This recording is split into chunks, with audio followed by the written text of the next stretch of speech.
నేను పుట్టి పెరిగింది హైదరాబాద్లో అయినా నేను నిజంగా పుట్టి పెరిగింది విజయవాడలో.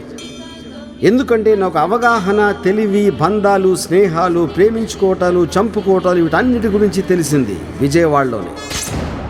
నేను అనంతపురం ఫ్యాక్షన్ బ్యాక్డ్రాప్లో తీసిన రక్త చరిత్రకి, ఇప్పుడు విజయవాడ రౌడీజం బ్యాక్డ్రాప్లో తీయబోతున్న వంగవీటికి ముఖ్యమైన తేడా పగకి, ఆవేశానికి ఉన్న తేడా. పగతో బుసలు కొట్టే ఫ్యాక్షనిస్టు శత్రువే ప్రపంచంగా బతుకుతాడు. ఆవేశంతో రెచ్చిపోయే రౌడీ ప్రపంచమే శత్రువుగా బతుకుతాడు. తన చుట్టూ ఉన్న ప్రపంచం తనను ఒక మనిషిగా చూడని పరిస్థితిలోనే ఏ మనిషి అయినా ఒక రౌడీ అవుతాడు. ఫ్యాక్షనిస్టు తను చచ్చైనా శత్రువుని చంపాలనుకుంటాడు. ఒక రౌడీ బతకటానికి మాత్రమే చంపుతాడు. ఈ భూమి మీద మనిషి పుట్టినప్పటి నుంచి ఇప్పటి వరకు సాగుతూ వస్తున్న హింస చరిత్రలో ఫ్యాక్షనిస్ట్ ఒక వారధైతే రౌడీ ఒక మలుపు. ఫ్యాక్షనిజంకి బ్యాక్గ్రౌండ్ వారసత్వం అయితే రౌడీజానికి వారసత్వం దమ్ము. ఒక దమ్మున్నోడు సింహాసనం మీద కూర్చున్న ఇంకో దమ్మున్నోడిని పైకి పంపడమే అసలు సిస్సలైన నిజమైన రౌడీజం.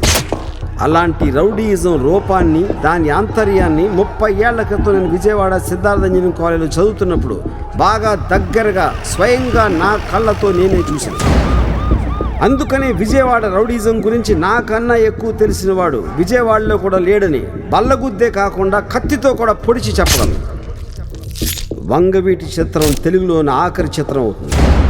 శివతో మొదలైన నా తెలుగు సినిమా ప్రయాణం వంగవీటితో ముగించాలని నేను తీసుకున్న నిర్ణయానికి ముఖ్య కారణం వంగవీటి కన్నా అత్యంత నిజమైన మహా గొప్ప కథ మళ్ళీ నాకు జీవితంలో దొరకదు నాకు ఖచ్చితంగా తెలుసు. కాబట్టి వంగవీటి రాధా గారు చలసాని వెంకటరత్నం గారిని చంపడంతో ఆరంభమైన విజయవాడ రౌడీజం వంగవీటి రంగా గారిని చంపడంతో ఎలా అంతమైందో చూపించేదే నా వంగవీటి చిత్రం. కత్తులు, బరిసెలు, అంబాసిడర్ కార్లు, మెటడార్ వ్యాన్లు ఉండి సెల్ ఫోన్లు, తుపాకులు లేని 30 ఏళ్ల క్రితం నాటి ఆనాటి విజయవాడ వాతావరణాన్ని పునఃసృష్టించడానికి ఖర్చుకు ఏమాత్రం వెనకాడద్దని వంగవీటి నిర్మాత దాసరి కిరణ్ కుమార్ గారు నాకు ఇచ్చిన ప్రోత్సాహంతో విజయవాడ గత చరిత్రని ఇప్పటికీ ఎప్పటికీ చరిత్రలో నిలిచిపోయేలా చేయడానికి మా వంగవీటి యూనిట్ శరవేగంతో సిద్ధమవుతోంది. వంగవీటి చిత్రంలోని ముఖ్య పాత్రధారులు వంగవీటి రాధ, వంగవీటి రంగ, వంగవీటి రత్నకుమారి, దేవినేని నెహ్రూ, దేవినేని గాంధీ, దేవినేని మురళి, కర్నాటి రామ్మోహన్ రావు, శిరీష్ రాజు, రాజీవ్ గాంధీ, దాసరి నారాయణరావు, ముద్రగడ్డ పద్మనాభం మరియు నందమూరి తారక రామారావు.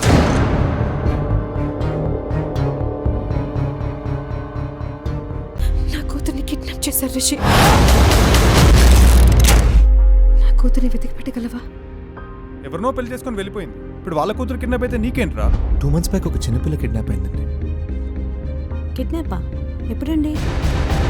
మీరెవరు? నువ్వెవరు? ఎవరు మీరు? ఎక్కడో అమెరికా నుంచి వచ్చి